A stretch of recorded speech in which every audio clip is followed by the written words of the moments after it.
What's up, trading card game fans? It's D-Hart. Last week, Friday, when Lorcana was released in local game stores, I bought into it. I went around, found some starter decks, paid about $10 more than MSRP. I paid $25 when they should be around $17. Each starter deck comes with 60 cards and one booster pack. I decided I'm going to look into this game, see how exciting it is to me, and potentially get into it with more than just the starter decks that I bought. And as I started to go through them after I opened them, I thought that this game looked really interesting, a lot of fun. I liked the mechanics, and so what I wanted to do here is spend some time going through the starter decks, just one at a time, and talk about how I think they go together, look at the combos that they have, what's exciting about them, looking at the characters, the specialties, the abilities down here to see where it's going to shine. And honestly, for me, I love to just know how the cards work, the mechanics of the costs and the stats and the abilities, and to see what makes a card good or not. So this is the Ruby and Emerald deck with Alladin and Cruela on the front. They're the two cards, the rare cards. There's more than two rare cards in here, but these are the two cards that are foil holograph cards. And I have this deck in order right now of rarity, so I'm going to put these two in the back and cover what they do at the end. And I put these in order of rarity, not cost. And so we have the basics, the commons. They're not basics, they're commons in the front, followed by uncommon. So uncommon looks like, oh my gosh, there's a lot of commons. Uncommon looks like this. And then after uncommon, we have rare. It's that gold triangle. That's what I think Alladin was, Cruella was. We have the gold, bronze gold triangle, rare. We have super rare. That's what Alladin was. And then there is a legendary, and it doesn't come, these starter decks don't come with legendaries, I don't think. So that's the order we have going on here, just to see if the rarity affects the stats and how good the card is or not. Okay, now that I've opened it up, I also want to talk about how this game works really quickly, and that'll help us understand, again, why the cards are good. So in this game, you have 60 cards minimum. You draw 7 to start with. 1, 2, 3, 4, 5, 6, 7. I'll just use these ones. You draw 7 to start with. You have 1 chance to alter your hand, where I believe you can take out, like 3 cards, 4 cards that you don't want. You put them back at the bottom, I think, or maybe you shuffle them in. This is a very general overview. And then you replace your hand with that many cards. So put 4 back, take 4 more off the top. So altering your hand is going to be really strong in this game. After that is done, then what you do is you have your 7, and you can energize, you can ink, you can make one of the mana. So the mana is coming from your hand. No resource cards in this game other than just the cards in your hand. So you can choose 1 per turn to turn into ink, which is the mana, and you just put it face down in front of you, and then you can turn the ink, spend the ink, tap the ink to pay for the cost of the cards on your turn that game. So I put 1 down, and then I can exert it and use that 1 to pay for a character. So that's how that works. You also can only ink the cards or make the cards mana from your hand that have this gold ring around the cost. Some cards do not have that gold ring around the top, and those cards cannot be put down as a resource during the game. So I found that the cards that don't have the gold have effects that are pretty important, and something that I think the game designers didn't want people to be able to abuse or build a theme deck around, right? So in this case, it's dealing damage to 2 damage to a damaged character. What this means to me is that the game doesn't want you to overdo it with these cards. They don't want you to have a super big damaged focused deck and not using your character cards. That's my guess, right? Another version or another example is opponents losing lore. They don't want you to focus or be able to be too powerful in your deck, disincentivizing you to play a deck where you're just trying to make your opponent lose all their lore.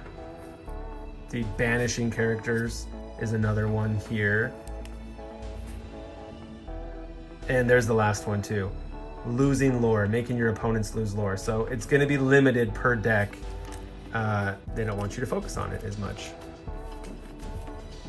Okay, so I have my 7 cards. I put one down for energy, for ink, as it's called in this game. I'm probably going to refer to it as energy, but called ink. Then I can play a card. So I play a card. That turn I can't use it. The ink is drying or it has summoning sickness. My opponent goes, it's their turn. Then on my turn, I can go. I can draw a card and ink, put another card into my ink well. I might put higher cost cards in the beginning so I can play a couple of my 1-cost cards. And then those are drying, but this guy was already dry, my first Duke of Wesselton.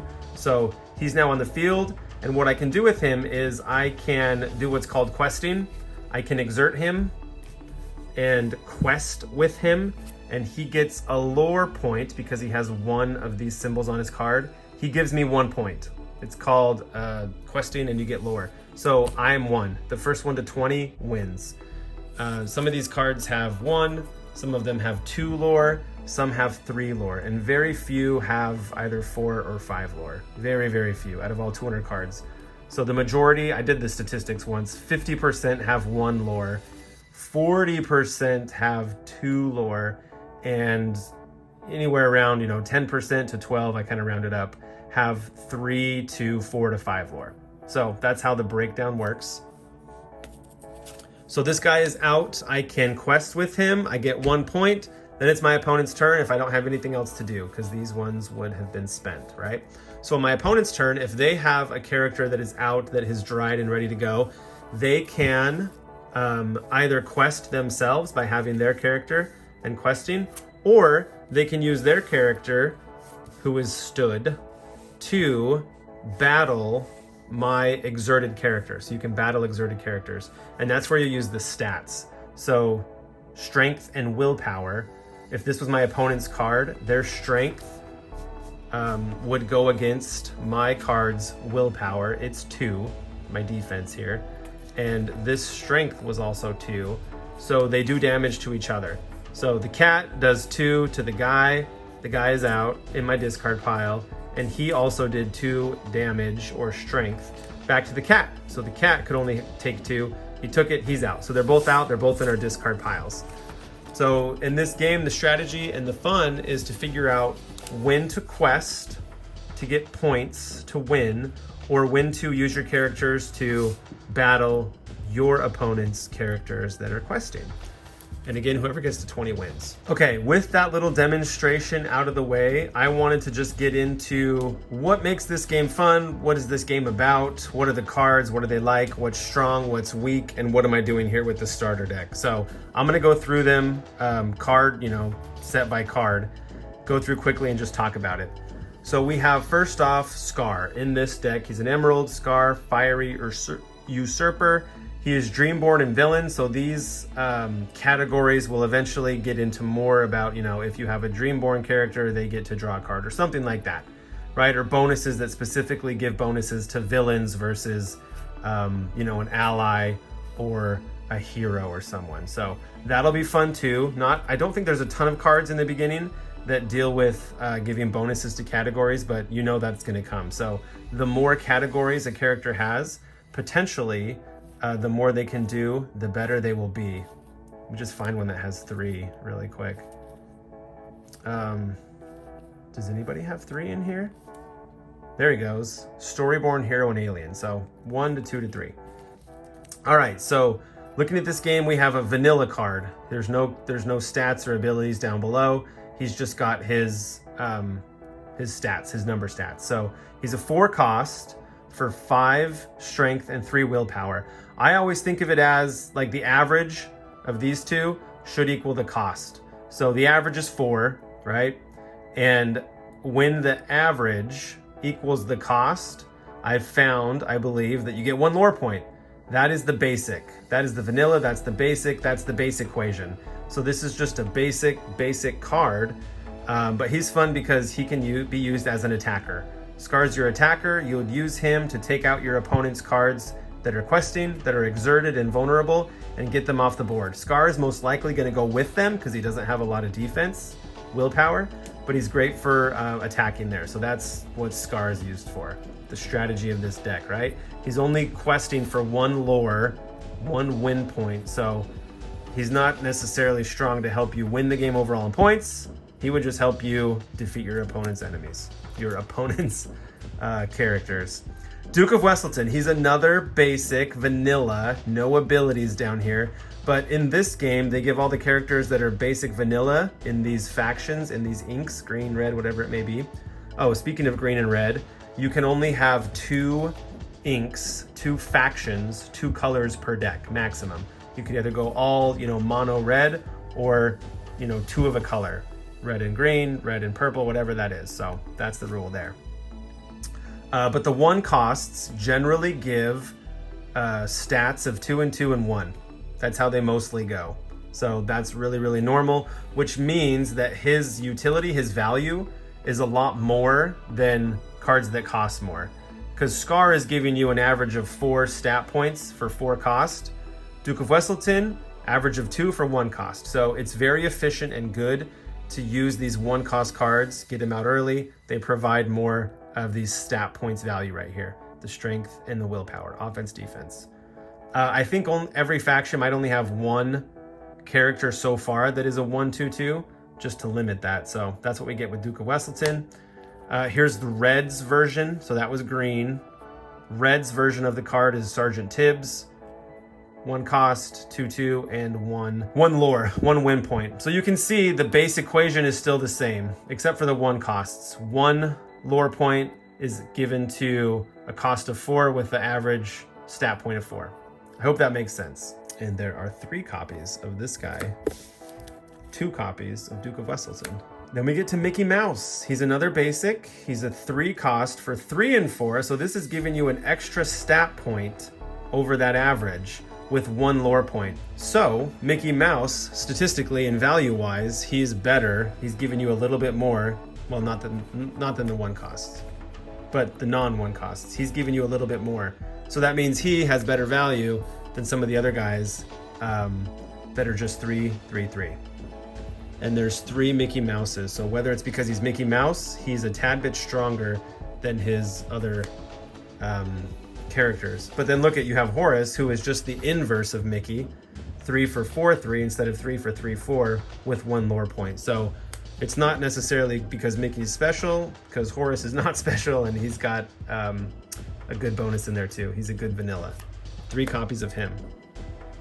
Then we have Alladin. He's still a common. These are all still commons. Alladin is 2 for 2 and 2 and 1. So that's the base equation. That's all, that would be enough. But then he has Ward. So Ward means that that's a little bit free. He's got a free stat. They didn't take away any of his willpower or strength, and they gave him Ward. So we can assume that Ward is really great. Ward might not be super strong because it's not really put into the cost of the card necessarily. Another version of Alladin, Street Rat, Red, Emerald, Ruby. 3 cost for 2 and 2. So he's missing a total of, 1 ink. The equation here would be that 1 ink equals 2 stat points. So he's missing 2 stat points. Those equal 1 ink. So what's the bonus going to be? Because he's only got 1 lore point as well. So this says when you play this character, each opponent loses 1 lore. That means to me that this ability costs 1 ink, and that's why he's 2/2 off of the 3 cost. And actually, he has an ink icon around him. So this character, even though you're taking lore away from your opponents, he can be used. They're not disincentivizing you to use Alladin. They are disincentivizing you to use some of the other cards that do the same thing. Not that one. This one. So it looks like you might not be able to get too many cards in your hand that makes your opponent lose lore, but Alladin definitely could always be there because you can use him as a resource if you need to. 3 copies of that. Then we have Pongo. He's a 4 cost for 2/3, so his stats and his value is not good just based on stats. But how many are we missing? We're missing 2 plus 1. 4 minus 3 is 1. 4 minus 2 is 2. 1 plus 2 is 3. So we're missing 3 stat points. He has an extra lore, a second lore, so I'm thinking that costs 1 stat point. So 3 minus 1 is 2. We have 2 left. Meaning that evasive on a character looks like it costs around 2 stat points, and 2 stat points equal 1 ink. So in this game, it looks like on a character or an item or whatever it is, having evasive basically costs you 1 ink's worth of stat points. And there's 2 copies of Pongo, 3 copies of Pongo. Evasive means only characters with evasive can challenge him. So it's like flying in Magic, or maybe something else in another game where he's pretty free to be out there, to be questing or to be attacking, or mainly to be questing, because you would just use him to quest. He has 2 lore, and hope that nobody with evasive on your opponent's side can get to him quick enough. This guy will just help you win the game. If you get to turn 4, turn 5, turn 6, and you're getting your Pongos out there, you might just be free and your opponent can't do anything to stop you from questing. There are cards that banish and do damage to characters, and that's what your opponent would have to use, because their characters that don't have evasive can't challenge Pongo. So he's a strong character. Evasive is a really strong and, potentially really fun mechanic. Also, it probably means that you would always need to plan for going against somebody with evasive. You'd have to have an answer, whether it's, like I just said, doing damage or banishing, or just including characters in your deck that have evasive. Because if you have nothing to handle it and your opponent puts out characters with evasive, you're just going to get beat faster, I would think. So evasive's pretty big in this game. Here's Meg, 2 cost for 2 and 1, so she's missing 1 stat point. She only has 1 lore point, which tells me that this ability costs 1 stat or half an ink. When you play this character, chosen character gets +2 strength this turn. And this costing half a stat and half an ink actually is consistent with other characters, other abilities, that this is an action card. So you just use this on your turn to give somebody +2 strength. And it costs 1 ink. So 1 ink for +2 strength. And Meg is giving you, when you play this, +2 strength for half an ink or 1 stat point. So Meg is a good character it's an efficient character to do this bonus while also staying on the field and giving you, her character points like 2 strength and 1 willpower. So 3 copies of Meg. You're using Meg also if you have somebody like I would think like a Scar, where Scar has a lot of strength and you want to use Scar to knock out your opponent's bigger characters. You have Scar in the turn before, or maybe the same turn, because you have 6 ink, 6 resources. You play Scar, although you can't attack the turn that you play them. So never mind, it would be the turn before. Scar would be on the board, ready to challenge. You challenge with Scar after you play Meg, and you give Scar 2, and then Scar can take out an opponent that has up to 7 willpower. So that would be the combo, that would be the play, is using Meg, and it even says she's an ally. So she's an ally to Scar and helping take out somebody else. So 3 copies of Meg. We've got Peter Pan, who is also an evasive, and he has 3 cost for 3 and 2 and 1. So they're only using half a stat to pay for Peter Pan's evasive. And with Pongo, he was missing 3 stat points, and 1 of those went to lore. So his evasive costs 2 stat points or 1 ink. Peter Pan's only cost 1 stat point or half an ink. All of that to say that Peter Pan is a way more efficient, I mean way loosely, right? Peter Pan is a little more efficient than Pongo is. But you can see that they're used for different things. Pongo would be used more for questing and getting lore points and win points, where Peter Pan has a higher attack, a higher strength, and he might be used more to not only quest for 1, but perhaps to be really selective about who Peter Pan wants to challenge on your opponent's side. Because nobody can challenge him without evasive, so you can keep him and hang around until you know Peter wants to challenge somebody else that maybe only has 3 strength but a lot of lore, and that's who Peter Pan would take out. And he could do it when he wanted to because he has evasive. So that's the play for Peter Pan, perhaps. Item cards in this game are like other cards in other games that just stay on the board, and you get their ability throughout the rest of the game unless the card is removed or banished or deleted or destroyed. So Stolen Scimitar, a 2 cost, which means you put it onto the board and it stays there. And then the ability is this: when it has this symbol, that's the exert symbol, the pay for the ability symbol. Every time you exert it, a chosen character gets 1 strength. And if it's Alladin, it gets 2. So this is definitely a card to combo and pair with Alladins if you're playing Alladins, which this deck definitely is. So great card to have with Alladin. And you just leave it out there all the time. Whenever you want to add 1 or 2 to a character, you just exert it. And that means the turn that you do that, if this Alladin was on the board, he would get 4 strength instead of his original 2. And you can just, again, you're going to do that to try to take out an opponent that might have a lot of lore and is winning the game quicker than you would like it to. So it's a good item, good support card there. The 2 for 1 isn't a lot. There are other cards. I don't know if they have one in this deck. Oh, right here. You also get 2 strength for 1 if it's just a one and done, an action card. An action card does not stay in the game. You play it and then it goes into your discard pile. So for a one-time benefit, you can pay 1 to get 2. But with the sword, it stays in the game the rest of the game, but it only gets 1 for the cost of 2. So if you only use this card one time, it was a very inefficient card to use. If you use it on Alladin one time, it's a little bit better. So ideally, you'd want this card to be in play early in the game, and the longer it's in play, the more value it gives you.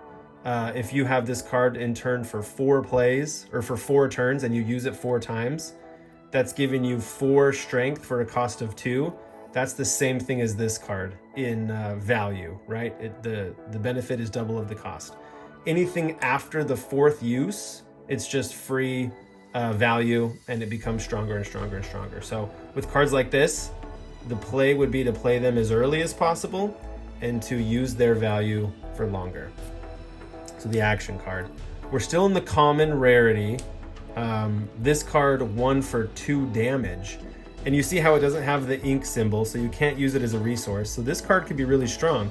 I would always want cards like this in my deck, because for 1 cost, it would wipe out all of your opponent's 1 cost characters and all of your opponent's 2 cost characters, and even a lot of your opponent's 3 cost characters that only have 2 willpower. So Peter Pan is really tough. He's challenging. He's a pain in the rear for you. But then you have Stampede in your hand. You play Stampede. Peter Pan is gone, and that's how you can get around evasive. It wouldn't work for Pongo, which would be more difficult because Pongo has 3. This only does 2, and Pongo has 2 lore. So Pongo is strong because he has more willpower and can stay in the game longer to pair with his 2 win points, his 2 lore points. All right, so that's Stampede, that's the action. Then we've got a Boo, which is just, he's got a sword is the name of the card. Another common card giving you 2 strength. We have another action card for 1 common, Vicious Betrayal. Chosen character gets 2, so it's the same thing as a Boo. You're getting 2.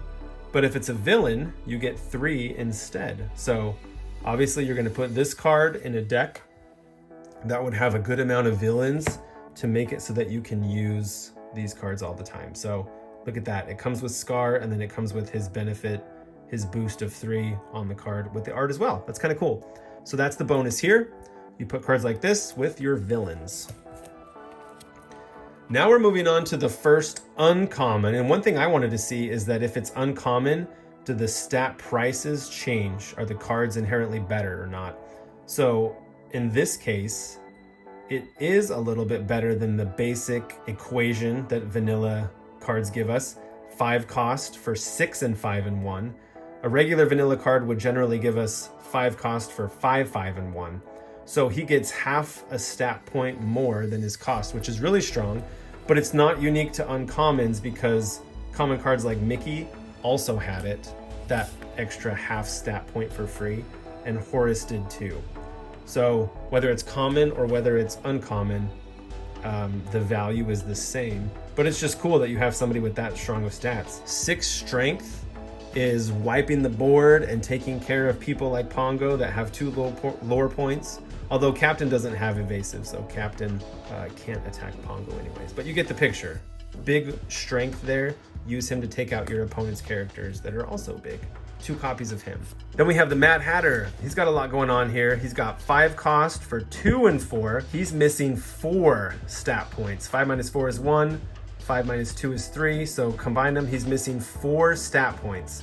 2 of those, I would say, go into the extra lore, so 1, 2, which means there are 2 stat points left over to pay for his ability. Whenever this character is challenged, you may draw a card. So this is telling us that 2 stat points allow you to draw a card. 2 stat points equal 1 ink, so 1 ink pays for us to draw a card in this game, which is consistent with a lot of other games. 1 mana, 1 energy is enough to pay for a card draw. And I've seen and heard a little bit that card draw is difficult in this game, so anybody that is allowing you to draw a card when you're playing them would be strong in this case, and we have 3 copies of him. And what's cool with the Mad Hatter too is he does 3 lore, so he is giving you 3 win points every single time he quests, but he pairs that with 4 strength. So that means he can last longer. He could last maybe 2 turns questing and being challenged and taking damage before he's knocked out. So he could give you, up to 6 lore if on every turn your opponent is challenging you to try to get rid of this card, giving you so much lore. But if your opponent had somebody like Scar, who doesn't have a lot of lore but is used out there as an attacker, a challenger, well then Scar would take care of the Mad Hatter in 1 turn. So that would be the anti-Mad Hatter play I would use Scar to get rid of the Mad Hatter if I was up against it. Then we have Rapunzel. No gold border, so you can't use this as ink, as mana. She comes with 5 and 4 for her 6 cost, so she's missing 3 stat points. 1 of those goes to the lore, so she has 2 left over, which tells me that it takes 2 stat points and 1 ink to pay for the ability your opponent loses a lore when you play it. And there's 3 copies of this, so this card, if you get up to 6 ink and play 3 copies, is saving you 3 lore from your opponent. Keeps you in the game longer. Then we have an uncommon Donald Duck with a 2 cost with 2, 3, and 1. So he has that extra stat point, which means he's valuable. But we've already said that other cards that are common give you the same bonus, the extra stat point, like Horace and like Mickey. And so I was thinking, do characters like Mickey and Donald get that bonus and have a little more value just because they're popular characters? No, because Horace gets it too. And do you get more value because you're an uncommon card versus a common card? But it also looks like no, not always, because the extra stat point in both of these cards is the same. So it looks like the rarity might not always matter, but we haven't gotten to any of those rares, super rares, or legendaries yet, so we'll keep looking. We have Jasper, who's an uncommon. 3 for 2 and 4. The average is the same as the cost, and he's got 1 stat point, so that tells me that his ability, Puppy Napping, whenever this character quests, the chosen opposing character can't quest during their next turn. That's a free ability. It doesn't take away from his base stats at all. So that tells me that a card like Jasper is really, really strong. Really strong, really cool. So you play this against, your opponent's Mad Hatter. You quest, you get 1 lore point, and then your opponent couldn't use Mad Hatter to quest the next turn. He doesn't get those 3 lore points, which means he either just sits idle and doesn't do anything, or your opponent would have to use him to challenge. Whatever your opponent decides. But this Jasper card, I think, is really strong at controlling your opponent. It would do well in those control type decks. Then we have an item, Shield of Virtue, which means this guy would stay in play throughout the duration of the game. 2 copies, it's an uncommon. You pay 1 to play it, but then to activate it on your turn, you exert it, and you have to pay 3 more ink. And when you do that, you can ready a chosen character. They can't quest for the rest of the turn, but they can be ready again. And when they're ready again, it means that they could challenge again. That's what I'm assuming. So if you pair this card with somebody like Captain, who's an attacker with a high defense, a high willpower, or maybe like Scar, who's also a cheaper version of it, but has 5, you could have this card in play. You challenge with Captain, you do 6, strength or damage to an opponent, and that's probably enough to knock most of them out. And Captain's not knocked out yet. He might have, you know, damage last, so he might have 1 or 2 or 3. You turn Shield of Virtue and pay 3 more ink so that you can ready the Captain again, and then you have him challenge again, and he knocks somebody else out. So you could do a 2-for-1 with Captain or Scar or anybody if the stats and the numbers work out, and knock out 2 opponents in 1 turn if you use them good enough. So that's a really cool support card to use with your characters that want to challenge.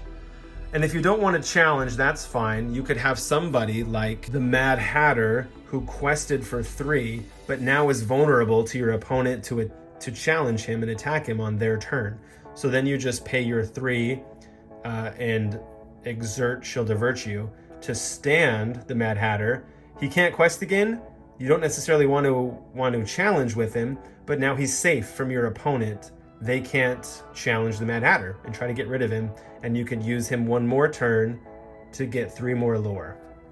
So good combo with this card. I would see this one being used often for only a 1 cost. It is expensive to pay 3 every single time to use it in addition after that, but it's a good card. Then we have Dragonfire. There's no ink here, so you can't use it as a resource, so you would probably limit cards like this in your deck. 5 is enough to banish a chosen character. So obviously any characters that cost 5 or more would be an efficient trade here. It would be valuable. You could, you know, ideally you'd want to use this to banish characters that would cost more than 5, and that would be awesome. Characters that have ward, like Alladin, could not be targeted by a card like Dragonfire. But if you're using Dragonfire on anybody that costs less than 5, it's obviously an inefficient trade for you. You're paying a lot more than your opponent did for a bonus. But if this is the only way to get rid of somebody like Pongo with Evasive that's doing 2 lore a turn, maybe you do it, and it was only a 1 cost difference. So it could save you there if you don't have another answer with Evasive. So 3 copies of Dragonfire. Next uncommon, we have Mother Knows Best, which is an action. It's a song, and the cool thing about songs in this game is that if you use a character to sing them, you can play it for free. So let's say we have Scar, he's out there. What we have to do is we exert Scar to make him vulnerable. He's not questing for a lore point, and he's not challenging. He's just being exerted to be able to play this card for free. And when you play the card, then you play it, it goes into your discard pile. You get the bonus of returning a chosen character to their player's hand. You can also just pay 3 ink and get the bonus for that cost. But if you do have somebody out there that costs 3 or more, you can get it for free. So that's how songs work. This is novel. This is a really fun idea. It's a cool idea. We'll see if something like this is super overpowered or not, but I love the idea. So 3 copies of her. Only have a few cards left, and in the starter decks, they give you 1 copy of each of the rare cards that are rarer than uncommon. So we have Stitch, who is a 6 cost for 4 and 6. He's missing 2 stat points. This should be 6, but with those stat points, he's giving us a lore each, right? So 3 lore, 6 strength. They took the stat points away from his offense, kept it with his defense, so he's really strong because he can stay in play for longer and quest and get you those 3 win points. And I think that's why they make him rare. Then we have LeFou, who's a 2, 2, 2, and 1. That's the base equation. That's, you know, the value here. So that means that his ability is free. His ability says when you play this character, ready a chosen character, they can't quest for the rest of the turn. I think that's really, really strong. It's the same thing as Shield of Virtue. You get it for 2 instead of, you know, 3 plus 1 for 4. So it's half the cost of the Shield of Virtue. It only happens once versus being available every turn thereafter, like the item does. But it's something to be able to let your opponents attack, your teammates attack twice, challenge twice, or protect them from being challenged. So I love having LeFou in a deck. He would be a great, great card to have 4 copies of in your deck because you're not losing any stat points from playing him. He's got his 2 for 2, 2, and 1. That's great. This is just gravy. It's just free. It comes with the card. You don't have to lose any value for it. So very strong character. Then we have Iago, Loudmouthed Parrot. He's a 3 cost for 1 and 4. So we are missing 1 lore point because we have 1 lore here. So we're missing 1 stat point. I mean, that tells me that the 1 stat or half an ink is paying for his ability. When you exert him, chosen character gains Reckless during their next turn, which means they can't quest and they must challenge. So having that be 1 stat point or half an ink is really strong. Iago has 4 willpower, so you could use this a few times, I would think, before he eventually gets challenged and knocked out. And you're forcing your opponents to have to challenge instead of questing. So that's a way to slow them down from winning. And it's a way to get those people with 3 lore points, like Mad Hatter, as this example, or maybe somebody like Stitch, even though he has, 6. You can make it so that Stitch just has to challenge and whittle down his defense and prevent him from questing. So Iago, this concept of Iago, and also the concept like LeFou, these are really strong. They're really controlling. Reckless for Iago only costs him half an ink. Good card. Then we have another action card. It's a rare, 5 cost, still from the rich. Whenever one of your characters quests this turn, each opponent loses 1 lore. So this is super, super cool. So let's think it's like the 5th or the 6th or the 7th turn of the game. You have, 4 characters that are in play. Let's say that turn you play this card. That's the only card you play that turn, maybe if it's the 5th turn. And then you're gonna quest 4 times with the cards that you have out there, because you have 4, right? So let's just say like 2 of your cards have 1 lore and 2 of your cards have 2 lore. I just picked random examples here. So that's 6 lore that you have on the board. You get 6 because you're questing with all of them, and your opponent is losing 4 because you had 4 characters that quested. So that's a 10 lore swing in 1 turn. You gained 6, your opponent lost 4. That's like a comeback card. Still from the Rich is going to help you come back in later game and help you catch up if you were down and feeling like you were going to lose no matter what. You find a Still from the Rich card in your hand and you're alive for a little bit longer. So that's pretty cool. Rare card, 1 copy. Then we have our 2 rare and super rare holographic shiny cards. Cruella de Vil is the first one. She's a rare, so 2 for 1 and 3 and 1. So that's base stats. You're not losing any value by playing her and having her ability. So that means her ability is free. When this character is challenged and banished, you may return chosen character to their player's hand. So if Cruella de Vil loses to a Pongo that has evasive, that means Pongo has to go back into their opponent's hand if you so choose. So she can be a pretty strong character there. It would mean that nobody would really want to fight to challenge against Cruella de Vil, which can be cool. She only has 1 lore point though, so she's not going to help you win super fast. If she had 2 lore points, I could see how this would be really, really strong, because she could get the 2 lore points and have an incentive for people not to want to challenge her. So that's what's going on with Cruella de Vil. And then last card, Alladin. He's a super rare. He's a 7 cost for 5, 5, and 2, and he has the ability Shift, which means he's like an evolution character. You can play this Alladin on top of any other Alladin that you have in the game. So you pay on the 2nd turn to have this guy. By the 5th turn, he's still around, and so you can pay 5, 2 less than the cost up here, because you can pay 5 to play him. And you get to put him on top of the Alladin, and he's your evolution. And now this is your new card. So if you're paying 7, if you're not shifting and you're just paying 7, you're missing 4 points. 1 of them went to lore, so you have 3 extra, which means this ability was costing you 1.5 inks or 3 stat points. And it says during your turn, whenever this character banishes another character in a challenge, you gain 2 lore and each opponent loses 2 lore. So that's really strong for 2 stat points, but if you shift him and you only pay 5 for this card, he's got 5 for 5, 5, and 2, and the ability. So that means you're getting an extra lore point for free and this ability for free. So this super rare card and this shift card is really strong, gives you a ton of value, and would be super worth it to have in an Alladin deck. I'm assuming all of the shift cards are going to be like that. They're all going to be really strong and have incredibly valuable bonuses if you're paying 2 less than the printed cost and using them to shift. So this deck is here. This is what it is. I think some of the things that stand out to me are the concepts like the Shield of Virtue and LeFou that are giving your characters a chance to attack more than one time a turn. I would pair those abilities with characters like this that have a high attack and could maybe stick around for a couple turns and take out your opponent. It also has Peter Pan and Pongo, who have evasive, so you're making it really hard on your opponent to try to get rid of these two and forcing them to use high cost cards that either banish or, you know, those low cost cards that'll take 2 damage away at a time. And then you have the Ruby theme in here where you're causing your opponent to lose lore when you're playing these cards and meeting these conditions. When you play, lose lore. When you play, lose lore.